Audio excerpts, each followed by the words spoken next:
स्वागत है भैया आप सबका।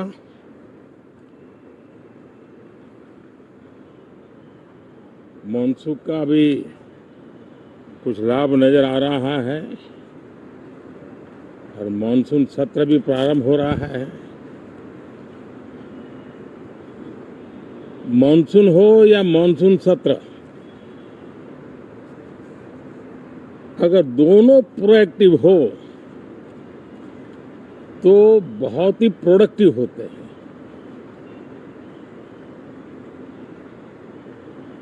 और दोनों को प्रोडक्टिव होते हैं तो देश का कल्याण होता है, जीव मात्र का कल्याण होता है। और इसलिए हम यही प्रार्थना करते हैं कि मानसून भी प्रोएक्टिव रहे, मानसून सत्र भी प्रोडक्टिव रहे। साथियों, पिछले एक महीने में देश ने अनेक सिद्धियां प्राप्त की है और देशवासी गर्व से भर जाएं, इस प्रकार की सिद्धियों का सिलसिला चला है। चाहे राष्ट्रीय हो, अंतर्राष्ट्रीय हो और अब तो अंतरिक्ष भी हो। एक प्रकार से भारत के लिए गर्व के पल रहे हैं। पिछले वर्ष मानसून सत्र के ठीक पहले भारतीय नागरिक इंटरनेशनल स्पेस स्टेशन पर पहुंचा था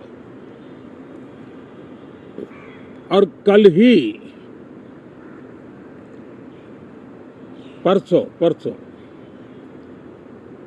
भारत का एक युवा स्टार्टअप, उसने बहुत बड़ी सिद्धि प्राप्त की है। विश्व के कम ही देश हैं जहां इस प्रकार से प्राइवेट साहस हुए हैं और भारत के युवाओं ने अंतरिक्ष में नई उड़ान भरी है। बहुत बड़ी सफलता है। और ये जो स्काईरूट स्टार्टअप है, उसमें जो नौजवान काम कर रहे हैं, मुझे बताया गया उनकी पूरी टीम की जो एवरेज एज है वो सिर्फ 28 साल है। ऐसे नौजवानों ने ये काम करके दिखाया है। मैं किसी 56 साल के नौजवान की बात नहीं कर रहा हूं। मैं देश के ये स्टार्टअप ने 28 के एवरेज वाले नौजवानों ने अंतरिक्ष में भारत का झंडा गाड़ दिया है। उनको तो बधाई है ही है, लेकिन ऐसी बातें जो हैं जो भारत को आत्मविश्वास से भर देती है। विश्व में भारत का प्रोफाइल सर्वमान्य, सर्वस्वीकृत बनता जाता है। साथियों, ये संयोग नहीं, ये एक संदेश है और बड़ा मजबूत संदेश है कि हमारे देश के युवाओं की क्षमता और उनकी आकांक्षा अंतरिक्ष जितनी असीम है, इससे बड़ा संदेश देश के लिए कोई और प्रेरणा नहीं दे सकता है।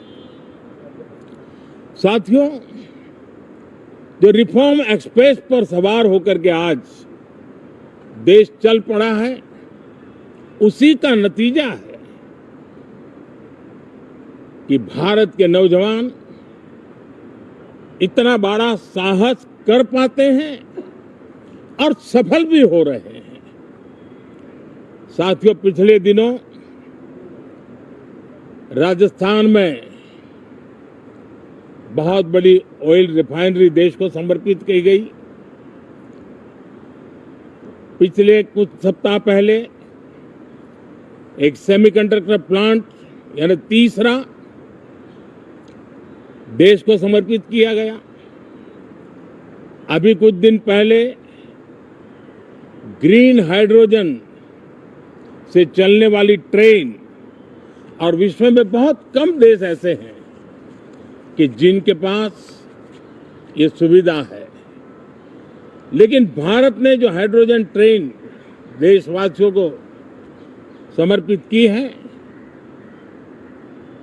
वो सबसे ताकतवर इंजन वाली है और सबसे लंबी है।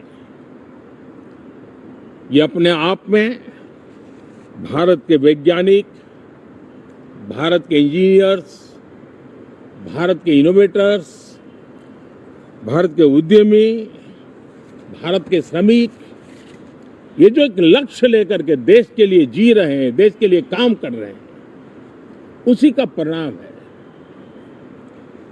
साथियों, हम भली भांति जानते हैं और पूरी दुनिया चिंतित भी है,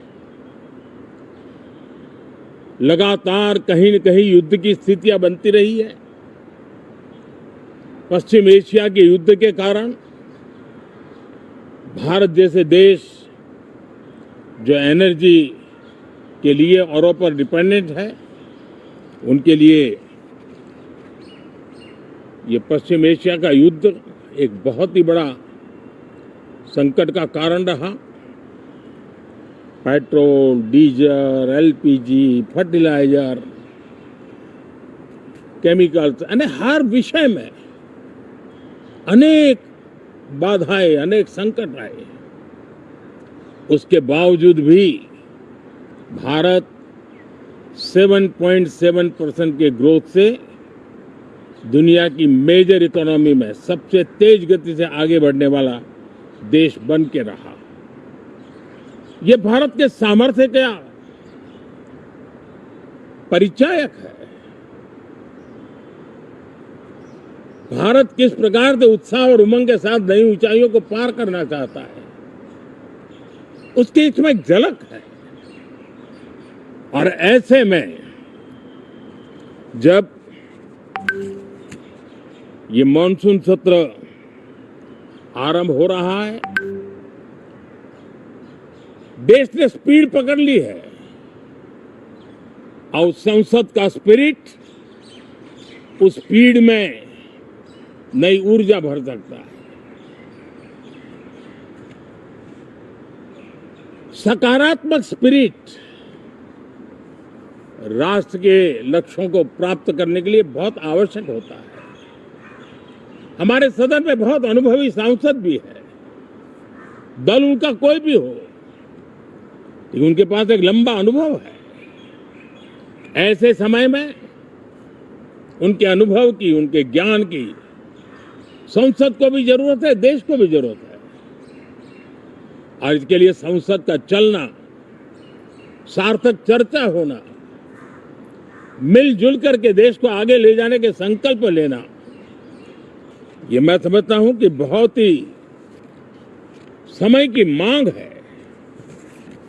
एस्पिरेशन से भरे हुए देश के युवाओं की मांग है कि हम आगे बढ़े। आज समय की मांग है कि राष्ट्र निष्ठा से भरे हुए, राष्ट्र भक्ति के लिए जी रहे आवाज को सदन में उचित मंच मिलता रहे, वे अपनी आवाज को बुलंद करे, देश को दिशा दे। और इसलिए मैं आशा करता हूं और मुझे पक्का विश्वास है, जहां तथ्य होते हैं, जहां तर्क होते हैं, वहां तूफान के लिए जगह नहीं होती है। अगर तर्क मजबूत है, तथ्य मजबूत है, तो शांत चित्त से भी अपनी आवाज को बुलंद बनाया जा सकता है।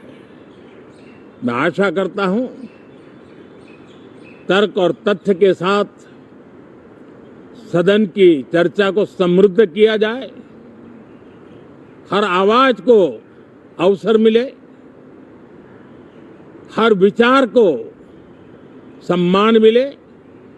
ये संसद की हमारी भूमिका है मैं सभी सांसदों से बढ़ चढ़ करके इस सदन में हिस्सा लेने के लिए निमंत्रित करता हूं। आज सुबह स्पीकर महोदय जी ने भी सोशल मीडिया के माध्यम से देश के सांसदों का स्वागत करने के अपने भाव को व्यक्त किया है। मैं भी उसमें अपना स्वर मिलाता हूं। आप सबका बहुत बहुत धन्यवाद।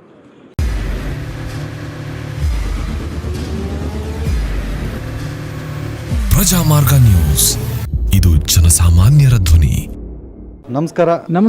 ನೀವು ನೋಡ್ತಾ ಇದ್ದೀರಾ ಪ್ರಜಾಮಾರ್ಗ ನ್ಯೂಸ್. ರಾಷ್ಟ್ರದ ರಾಜ್ಯದ ರಾಜಕೀಯದ ಬಗ್ಗೆ ಹೆಚ್ಚಿನ ಸಿನಿಮಾ ಅಪ್ಡೇಟ್ಗಳಿಗಾಗಿ ಫಸ್ಟ್ ಲೈಕ್ ಮಾಡಿ, ಸಬ್ಸ್ಕ್ರೈಬ್ ಆಗಿ, ಹಾಗೆ ಫಾಲೋ ಕೂಡ ಮಾಡಬೇಕು.